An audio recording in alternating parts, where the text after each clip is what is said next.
Okay, Book Lovers by Emily Henry. Dude, yeah. That's just what I wanted. That was just what I wanted. It was exactly the thing. It was perfectly what I wanted, okay? So, Emily Henry, I have read one of her books before. I read Beach Read in 2018, I think, and I remember liking it, but I didn't love it, and I think part of the reason I didn't love it was because they were both writing books the whole time, and it was kind of about the books they were writing, and yet we never got, like, I kept expecting to get some excerpts of the book that they had written. So then, after reading that, I was kind of like, Emily Henry, I don't know. Well, I do know. I gave this 5-star eye emojis, okay? That's a serious business. That's as high as it gets. This is open door, slow burn, enemies to friends to lovers, kinda. When I say open door, I do mean open door, but I don't mean open door plus I have binoculars. I mean, it's just like the door's open. You know what I mean?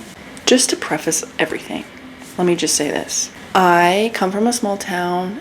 I'm married to somebody from a big city.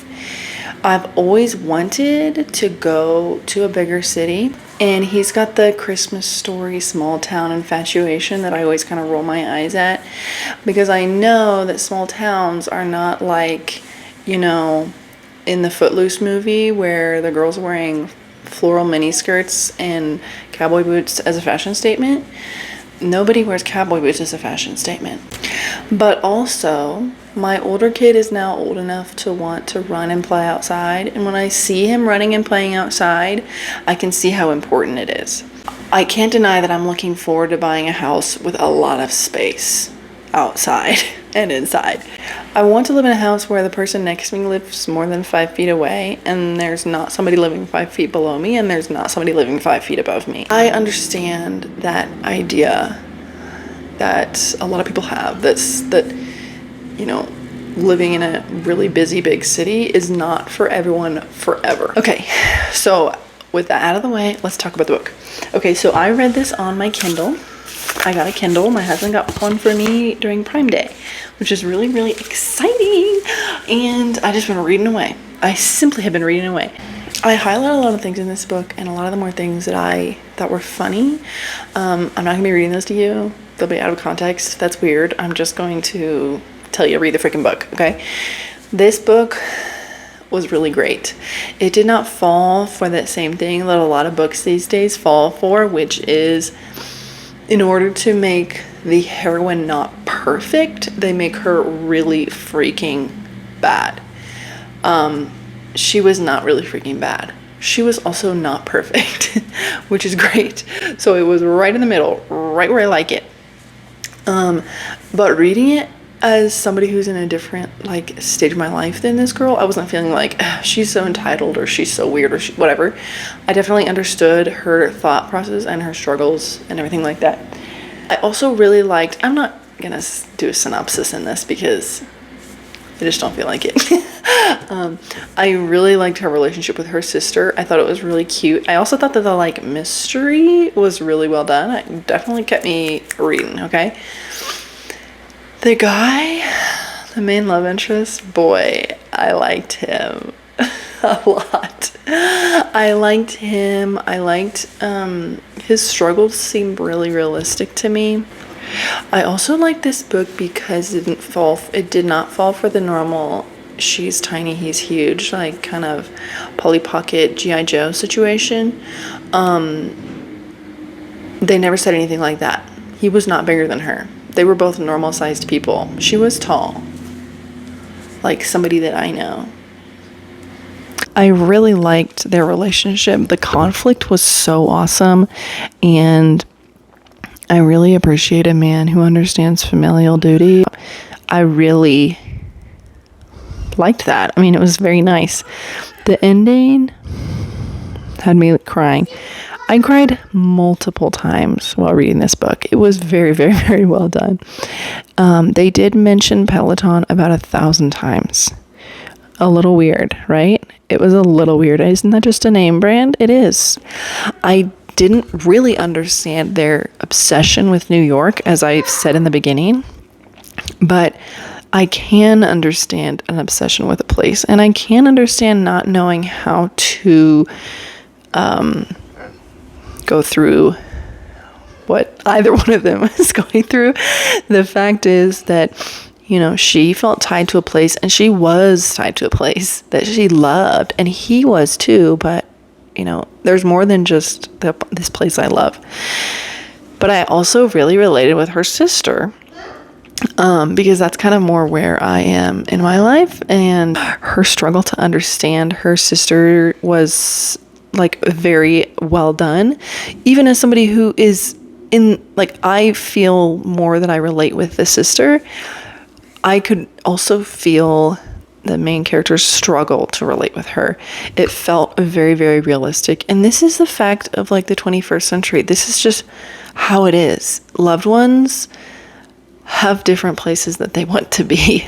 In fact, this is something that might be relevant to my life right now. Loved ones have different places that they want to be. That doesn't say anything about how close they want to be to you. This simply is that everybody is more comfortable in a different space. And not just that, everybody has more than one person that they have to think about. So the main character, even though she was a single woman, she did have more than one person she had to think about. She wanted to think about her sister. Her sister had more than one person she wanted to think about, and that was her children and her husband and herself. And the male and the male protagonist also had more than one person to think about, and that was his mom and his stepdad. It's really hard to want to be somewhere away from the people that you love. The fact is that never in my life have all the people that I've loved lived in one place, and never in my life will they again. It's hard to have your heart split up. It's really hard to have your heart split up. So this was something that I just related with really well. I was in tears for a lot of the parts in this book. And there were some really hard-hitting lines. That was just one of them that I read there, but there were a lot of really hard-hitting lines, and there were a lot of things about the main character. She had this obsession with reading the last page of a book first, which makes me want to do bad things. But